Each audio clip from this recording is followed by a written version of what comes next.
And we are in here on a Friday morning. It's Live at 9 with James Phillips here on WJLX. And my guest this morning is Josh Nation. He is a local pastor, and he also does a show on WJLX on Saturday morning, Sunday mornings. Which one? Saturday and Sunday. That's what I was thinking. It was both at 9 a.m. Right. It's called the Vocal Vicar. Right. Yeah. That's the program on Sunday mornings. Okay. Yeah. And what's the one on Saturday? On Saturday, I've joined in with Rita Hall doing Good That's News with Rita Hall. Oh, okay. Yeah. And so we've kind of joined forces on that. So you've been doing the Vocal Vicar for what, about 2 months now or something? Oh, well, we're actually, we just finished up our first month. Okay. All right. So we're going into, we got to do November, getting ready for Thanksgiving, and now we're doing Christmas music going on into December. Oh, cool. That'll be interesting to hear what all Christmas music you guys play. Yeah. It's usually not the stuff that you're going to hear on the radio. It's not on Magic 96. No, it's not on Magic 96. Yeah. And even the Christian stations, I try to pick stuff that, they're not listening to everywhere else. Right. And you'll hear songs that you're familiar with, like, Joy to the World, Go Tell It on the Mountain, stuff Right. like that. But it's not going to be the versions you're accustomed to. Right. Yeah. So there's that familiarity, but at the same time, there's a newness to it. Are you going to be doing that all through December? All the way up to Christmas, right? Cool. Yeah. Well, I'll definitely have to tune in because I hate Christmas music on the radio. Yeah. That you typically hear, but I love Christmas music that's not something that's usually just played over and over. Right. I don't like Mariah Carey at Christmas time. Right, yeah, there's no Mariah Carey. or Michael Bublé. Right. Yeah, that's right. Now, is there some pentatonics? Is that one of them? Not yet. Yeah. There probably will come up a little pentatonics, but most of the group, honestly, a lot of the groups are not really extreme mainstream. That's what I thought. It probably would be more people that, hey, nobody's heard of these. Yeah, I mean, you do have some, like Right. you've got like Crowder, Oh, yeah. and groups like that are in that area too. Yeah. But it's actually this past week we played one that had Crowder and Ricky Skaggs singing together. I've heard that. Yep. And it was a good mix up, and not one that you typically hear. Crowder is honestly, I don't listen to a lot of Christian music, but Crowder is one of the guys that I will listen to all the time. I've always loved David Crowder, and his Christmas albums are so cool. Have you heard the newest one that came out like maybe a year or two ago? It's got an elf song in it and some different things. I'm not sure. You should check it out. It's really cool. There's some really cool spiritual songs, and then there's a lot of really cool just like fun songs too. Yeah. Well, the one that this one came from was the name of that album was actually called Milk and Cookies. Yeah, I've heard that one too. Yeah. That was a cool one. Yeah. So now, tell us about the show. Kind of your reasoning behind starting the show and just some things like that. okay. Well, my whole goal, obviously pastoring the church and working in ministry that way, you get to see a different side of ministry, of community. And one thing that I've not really been very happy about, especially here in Walker County, we're very divided. Yes. The church as a whole is divided, and if we can find a way to bring unity back to the body of Christ and find a way to unify churches, to not fight against each other, not try to find what it is that we're against, but find the things that we're for, that we support, that the ones that we love, we want to help, we want to reach out, and start unifying behind the banner of Christ. I believe that the churches can begin to take their role back in society instead of abdicating that to the government or to special interest programs or whatever. And so my goal is trying through the vocal vicar. At this point, we're going from 9 to 10, and it's a lot of music, very music centered. I do share some devotionals, and actually I'm inviting pastors to come in and them share devotion. It's not about me. It's about the body of Christ working together. And I'm hoping that churches and church people will listen to the music as they're getting ready, because that's a lot of people are getting ready for church. To get ready for church there. So I'm hoping they kind of play that in the background while they're Maybe getting that dressed. keeps like their family from fighting. Yeah. That's always the Sunday morning thing. It is. You're yelling at the kids to get their clothes on. Exactly. Everybody's rushing to get to church. So Right. it'd be a good calming way Right. for people Yeah. to get ready. Yeah, and it's built with a purpose. It's not random songs chosen, but everything has a reason that song was chosen. It all fits into a program. And it's not even just the messaging, but the tempos of the songs. It has a flow so that when we get ready for church, we're excited, we're on fire. Churches have started having to have huge music programs at the beginning of their services, and almost making it into like a concert to some degree. Oh, yeah. And the purpose behind it is not necessarily always to just draw people in, but a lot of times that purpose is to get people woke up, to get them to stop paying attention to the problems they have at home and start paying attention to church, the reason that they came to begin with. Right. And if they will, my hope is if they'll listen to the program, they'll begin to focus on God before they get to church. It'll make church a whole lot more enjoyable. It'll liven them up. It'll get them ready. And then the more participation we have in that regard, I believe that it will help the community, because as the church does better, the community can do better. Oh, I think definitely so. I think it's a great reasoning behind it for sure too. Yeah. What has been the response so far? So far, it's been pretty good. We've actually after our second week, the Jonathan Timmons, he actually had messaged me saying that someone had come up to him at one of the basketball games talking about the program, and so it's catching attention. People they're enjoying the music and enjoying the time that we're spending together, and it's getting a really good and already. I mean, even after just 1 month, right. It's doing really well. Yeah, and it takes a while to grow an audience, but I've heard a couple different people tell me, "Hey, I really like that new show you guys have on Sundays," and I think that's good. Yeah, it's exciting, and I'm hopeful. My hope too is not to just settle with this one time, but I'd like to expand. Yeah. My hope is to be able to go on up to 11 o'clock and make that one more of like a church type service. Yeah. I'd like to be able to offer something to the nursing homes, to the hospital, that they can have people be able to listen and have that church experience when they're not able to go, but be able to do that on the radio and have it there with them. Because a lot of people, like one of the ones that was in here the other day was talking about working at a restaurant, not able to go to work, but this is something you could play, right. In your earbuds or in your car or whatever, and still be able to experience that, even if you don't have the opportunity right. to actually go to church at that time. Yeah, that's a good idea too. And I thought when I initially heard that was what the show was about, I was thinking, okay, it's going to be for people who can't get to church and that kind of thing, Right. Which is great. Right. But I like the idea of people getting ready for church, Right. and it helping them to get ready. I think Right. that's just a cool place to start. Right, and that's actually the reasoning behind the name. A lot of people, their first question is, what's a vicar? Right, yeah. And if you're not familiar, then it is confusing, because it's not an American term that we use. Right. It's more of like a Catholic, Anglican, European type term that they use. The Pope is actually called the Vicar of Christ. It's Right. one of his nicknames, so to speak. And so basically what a vicar is a minister that is standing in for someone of a higher office. Right. And so my purpose during that, vocal is easy to understand, singing, preaching, that's what I do.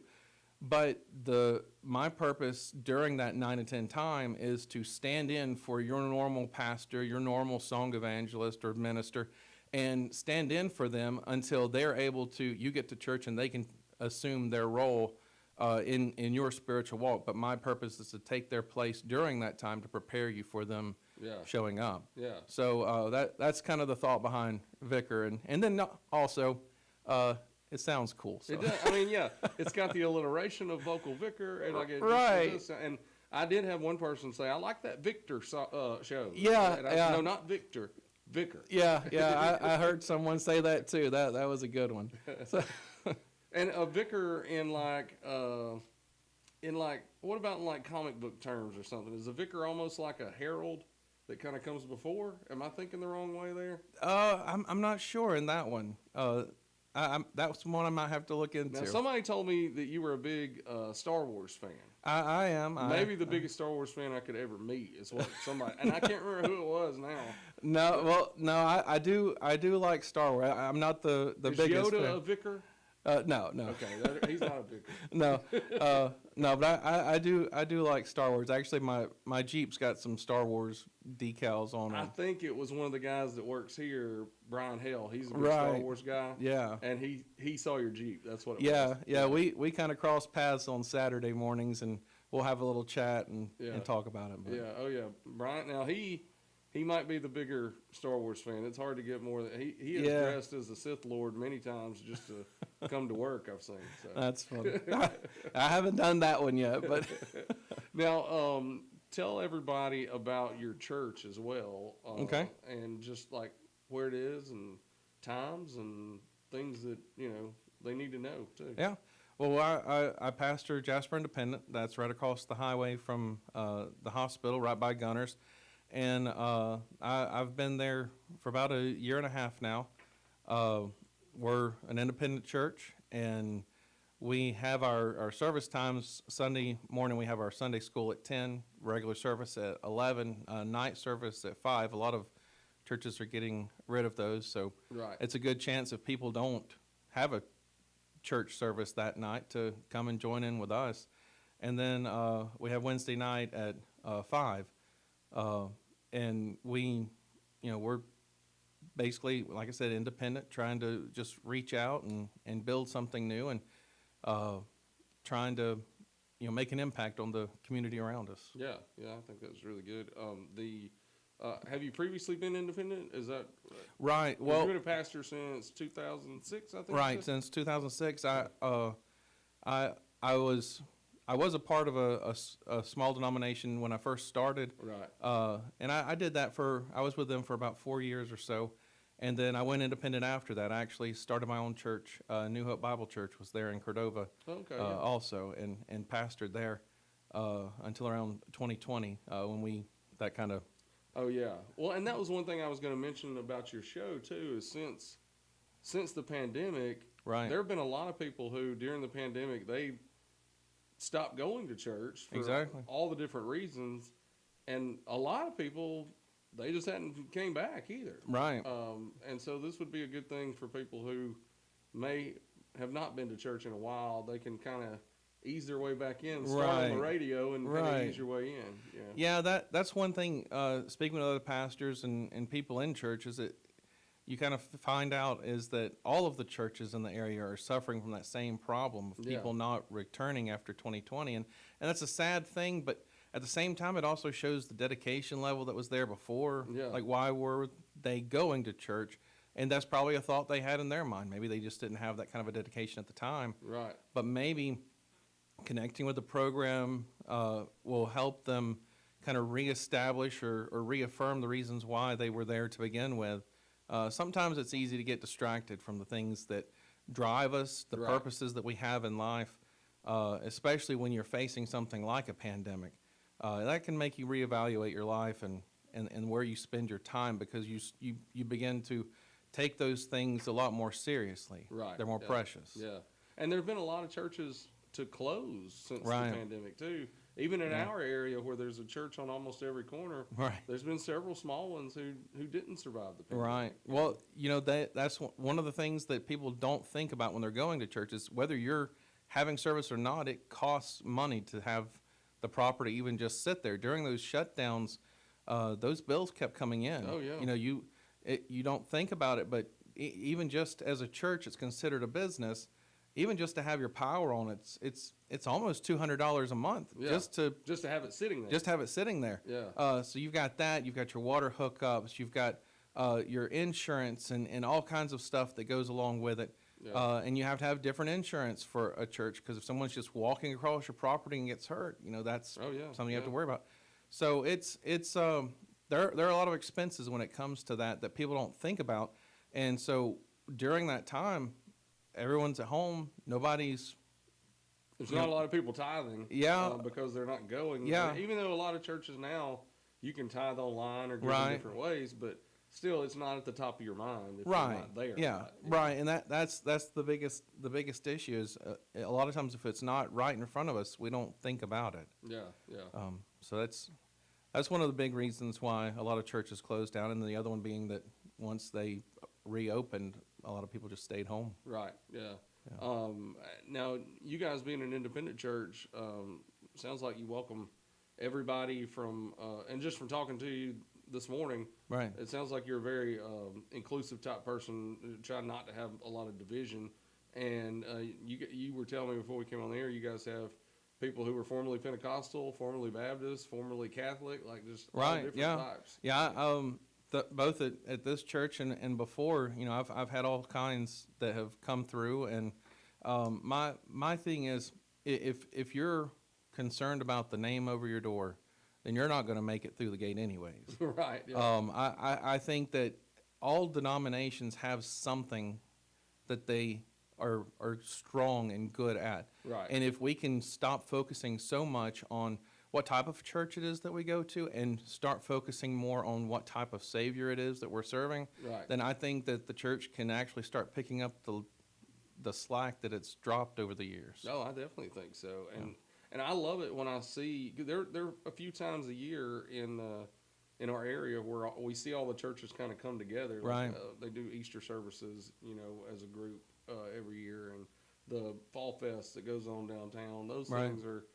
It shows that we can all work together if we just want to do it. Right. Right. Yeah. And there are some really good churches around here that they don't need all the credit and everything. Right. So I've seen them work together. So Yeah. it's possible. It is possible. It is possible. What about the show coming up?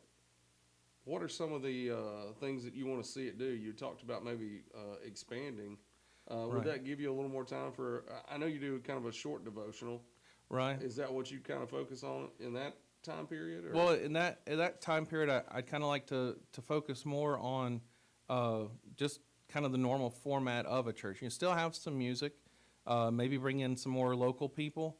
The 9 to 10 slot, we do a lot of. It's mostly professional music, that you're going to hear. Right. But as time progresses and as I've got more room to play with that time. Yeah. That's a very important thing. Oh, it definitely is, because people don't realize until you're on the air. When I bring people in for interviews, I say, okay, we're going to go from like 9:05 until about 9:50 or something like that, Right. and they're like, oh, that's so long. Mm-hmm. But then when they sit in here, by the time we're done, they said it's already an hour, Right. and I'm like, yeah, I told you it'd go by quickly. Yeah. Yeah. But yeah, working with the time is difficult, especially for whoever's hosting the show. Right. Yeah. And as a pastor, as a preacher, that I tend to talk a bit. Right. And, Yeah. and that's definitely not something that it's easy to fit into that time slot. And it's part of the reason why sometimes when I'm speaking out, my speech will start speeding up. Right, yeah. Just because it's like I got a lot of things to say in a short time to shove it in. So, but yeah, my hope is that we can kind of expand it and do more of like an actual sermon type service, but also still include all the music and things like that. And you could even get some local pickers to come in and Right. pick a few songs Yeah. or something. Actually, one thing I'm wanting to do with still with the time slot that we have now is I'm wanting to do and it'll be coming up probably after the first of the year, a local artist of the month. Oh, yeah. And have contests where people can send in a song and have that and have that be able to play through the month or whatever. Yeah. And then have a gift or a award that they can get, probably money or something. Yeah. That's usually what that's People what like drives money. people. Yeah, they're a little on that side. But yeah, As the show gets bigger, though, they might just want a T-shirt. yeah. Hey, that'll work. Now, let's see. I'm going to take a break real quick because we're about at break time, and then when we come back, we'll talk some more about the show. And I want to get into some of yours since you're going to be playing Christmas music. We can get into some of your favorite Christmas songs and why you like them and that sort of thing too. I think that'd be good for people to hear. Oh yeah. All right. Well, we're going to take a break. We'll be right back on Live at 9 with James Phillips here on WJLX.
And we're back here on Live at 9 with James Phillips. We're talking this morning to Josh Nation of, remind me the name of the church.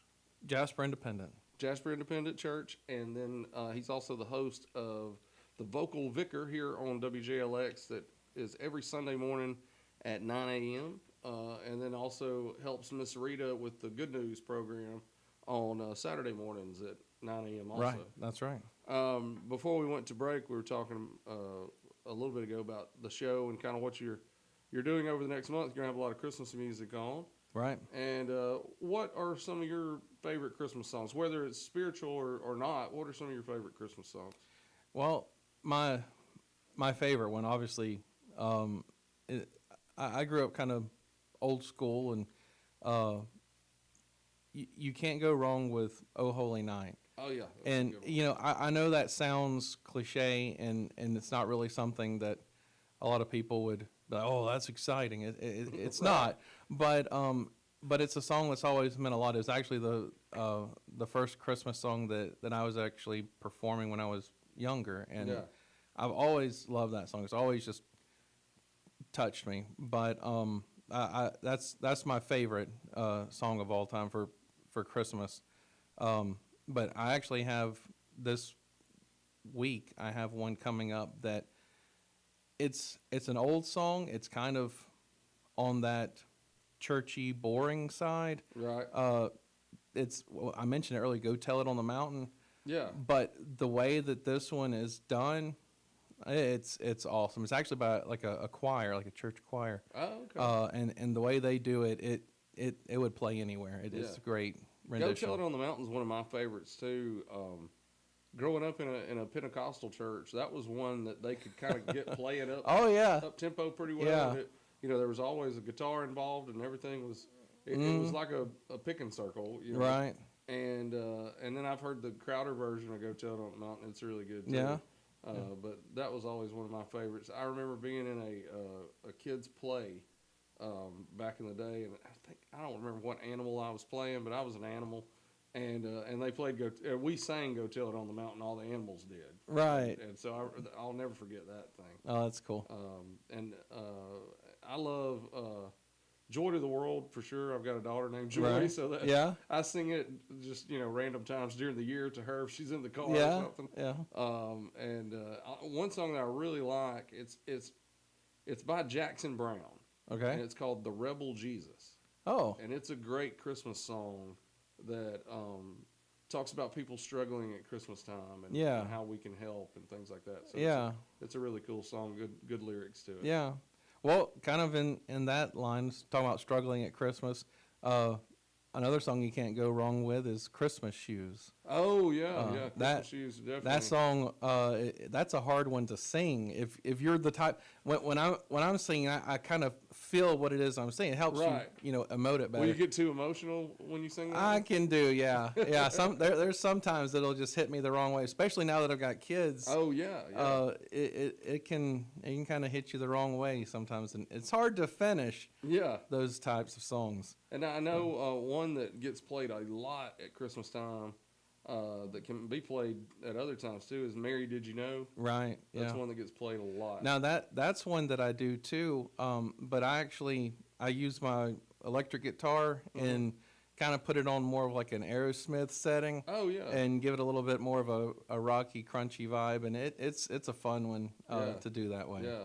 And I was always surprised that it was written by Mark Lowry. Right. Yeah. And he was like known for being such a comedian. And Right. Yeah. And that song has crossed all genres. Yeah. It's a very powerful song, and that will be this Sunday too. We'll be playing actually his version of it, going back to the original. So. And I will always joke around when I hear it. I'll be like, "Yeah, she knew."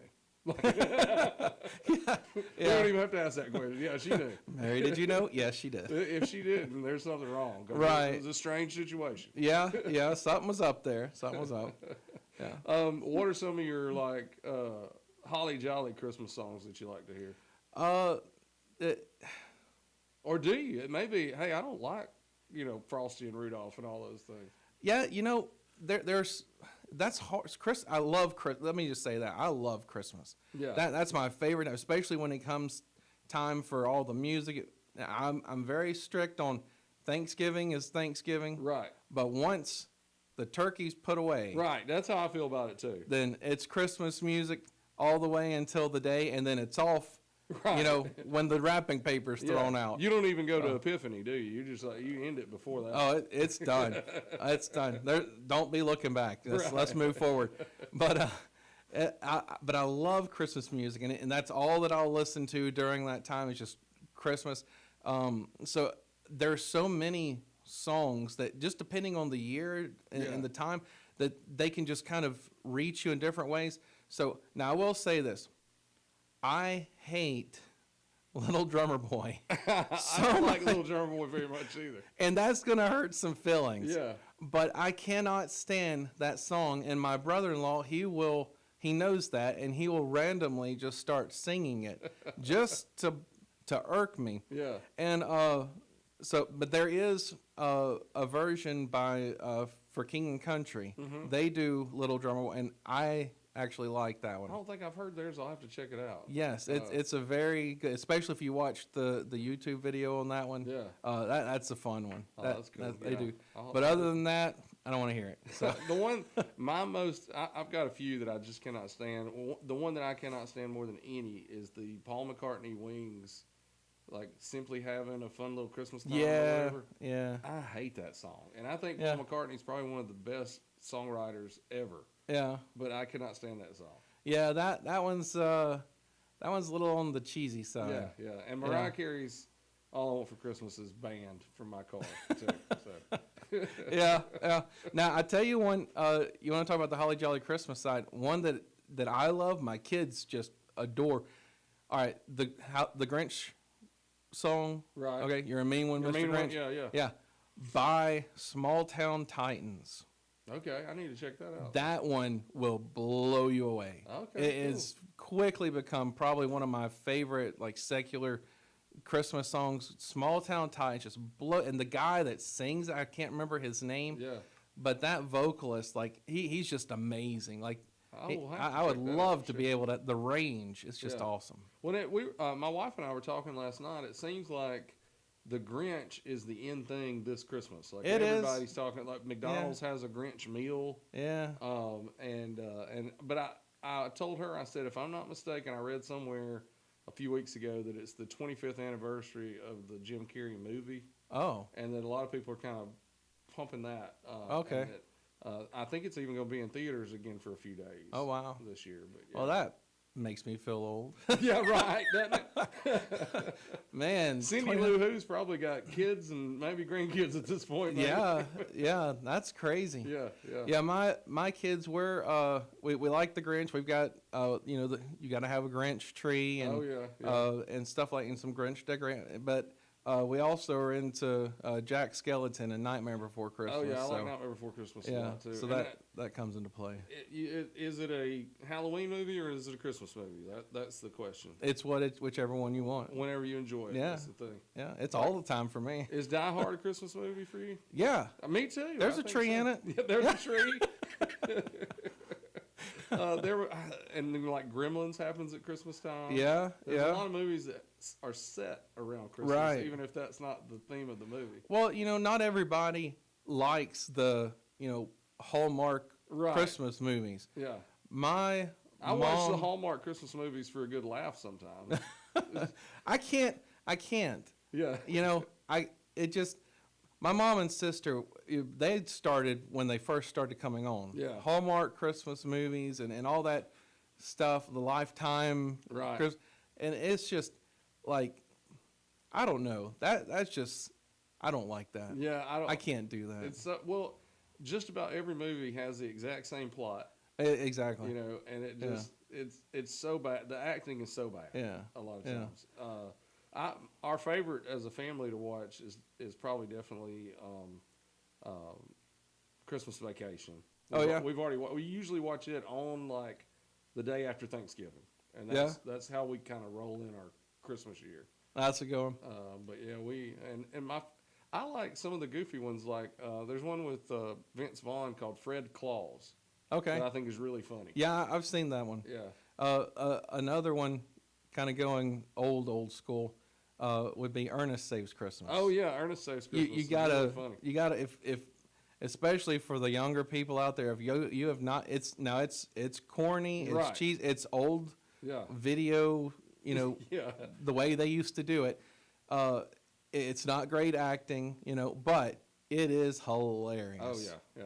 Now my wife, her favorite Christmas movie of all time, for anybody that knows our kids' names, is pretty easy. It's a Wonderful Life, because we have a Zuzu. Oh yeah. And so that's where Zuzu's name comes from, is It's a Wonderful Life. She was the youngest daughter in that movie. That's cool. Yeah, and so she usually we go to the Alabama Theater and watch It's a Wonderful Life every Christmas season. Oh, that's but they cool. sold out this year. Oh wow. Before they ever announced it, really. So I don't think we'll be going this year. Yeah, I have to watch it at home. That's crazy. That's rough. Yeah, it's a first world problem. It is for sure. It is for sure. That's like one of my traditions was to go see the Trans-Siberian Orchestra. We've seen them before a few times. Yeah, they're so good. Yes, I used to go. It would be a yearly thing for quite a while, and then kids started coming, and once they reached that age where you have to start buying all the tickets. Yeah. It's bad. Yeah, you're making life choices at that point. You really are.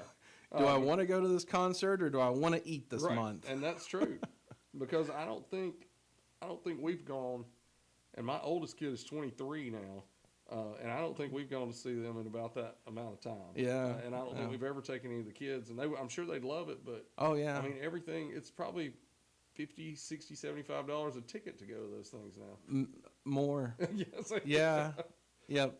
Yeah, 60 might get you in the nosebleed. Right. Yeah. And I've sat there. Yeah. I actually went. I think it was the first time that I went. I was up so high, there was only one row behind me in the ceiling. Oh wow! And you when they say the nosebleed section, you definitely are up there. Well, and I'm sure though with a show like that, even if you're sitting way up, it's probably pretty cool. Oh, it was so awesome. Oh, it was so awesome. And even being that high up, you could still feel the blasts of heat from the pyrotechnics. That blew me away. And so as time progressed, we started easing our way down until we got into that middle section, and then the kids came, and it was like, all right, that's enough. That's it. Yeah, that's it. That was fun while it lasted. Well, and you have 3 pretty close to the same age. Yeah, 5, 7, and 9. Yeah, my first 3 were all stair steps like that, and then we had a couple later. But yeah, they do that. Now, one funny thing I'll tell the audience that Josh and I figured out after he'd started the program here is that our daughters are best friends. Right. And we had no idea because it's their first year to go to school together. Right. So they've just been kind of becoming friends. Right. But we had no idea that our daughters were best friends when we shook hands the first day he came in here. Yeah. That was kind of an interesting thing. They've gotten to hang out a few times since then. Yeah. And they both have unique names, Zuzu and Alaska. Yeah, that's what I was going to bring up because your children have unique names as well. All 5 of mine do, and you guys have a state, a city in Gadsden, right? Right, Gadsden. What's the youngest? Galilea, which is actually Spanish for Galilee. So we've got a city, a state, and a geographical region. And does she have a nickname? Nipper. Nipper, that's what I was. Yeah. Zuzu was telling me that, and at first I couldn't understand what she was saying. I was like, what? Nipper. Her name's Nipper. Well, see, she's on the small side. Right. And when she was born, she was just tiny. I mean, she was little. And so everything happened. They hand her to me, and I was like, oh, she's just a little galley nipper. Yeah. Well, as time progressed, my son, Gadsden, he couldn't say galley nipper, so he just said nipper. And it stuck, and they call her that at school. That's funny. The whole that's actually said a lot more than her actual name. Yeah. So, and she'll correct you on it too. Not Galilea, it's Nipper. Not Galilea. That's funny. And all our kids, I don't think any of them have ever really had nicknames because all their names are so unique. Right. Nobody's came up with a nickname. Right. Now, I called our next to youngest, Joy. Her name is Joy Hallelujah. Yeah. And I called her Itty Bitty for the longest. Really? She was our smallest one, too. Yeah.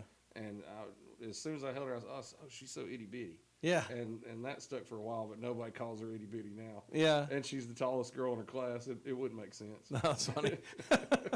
Yeah. That's like they used to call me Tiny at one point, so that didn't work out. Usually the bigger guys do get the Tiny nickname sometimes. Yeah.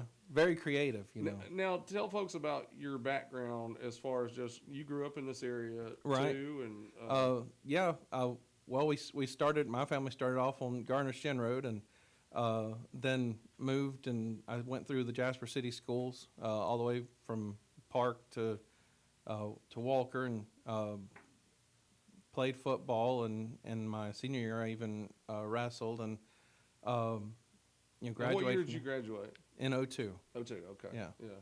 Yeah.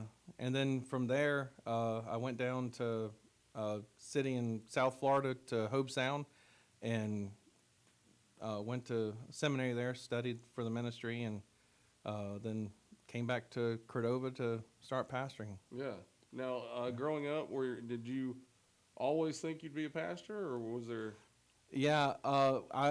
We went to a church camp in Pell City, and when I was 5 years old, went down to the altar, gave my life to Christ, and in that moment, I kind of felt, I knew that I was supposed to be a preacher. Yeah. And so from then on, I had times where, growing up, especially starting at 5, you kind of start to question, is this real? Was I just a kid?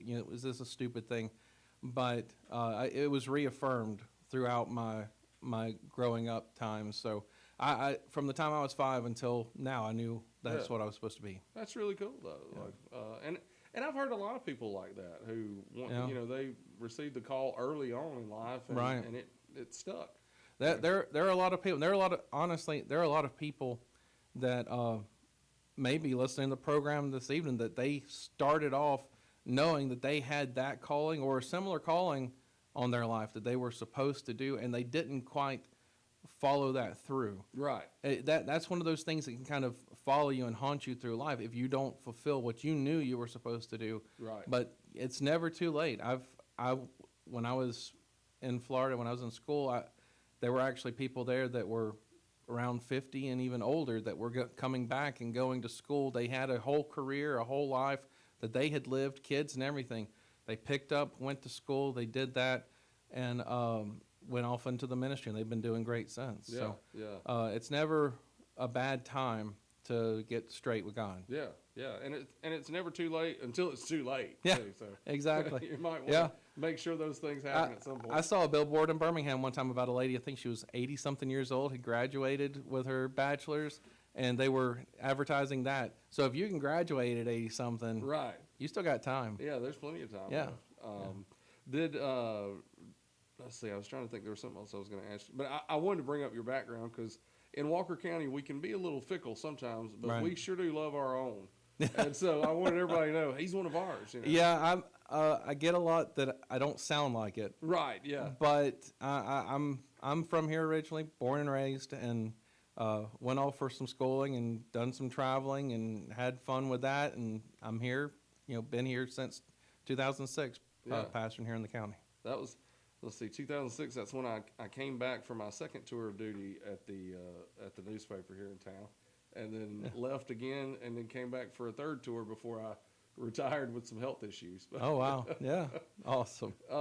Did anything else people need to know about the show? I want to remind everybody to tune in every Sunday at 9 a.m. Right. It's the Vocal Vicar, and like Josh said earlier, he kind of gets you prepared to go to church. It gets you in the right mindset and play some great music. I've listened in once over the last few weeks that you've been doing it, but play some really good music that's kind of all over the board of Christian music. Right. Yeah, I do contemporary Christian, I do Southern Gospel, I do bluegrass, I do choir stuff like Brooklyn Tabernacle Choir and some different choirs. And I actually had a song, I believe it was last week, that could have fit in with the Lion King perfectly. It had that Caribbean, Jamaican type sound to it, and it was an awesome song.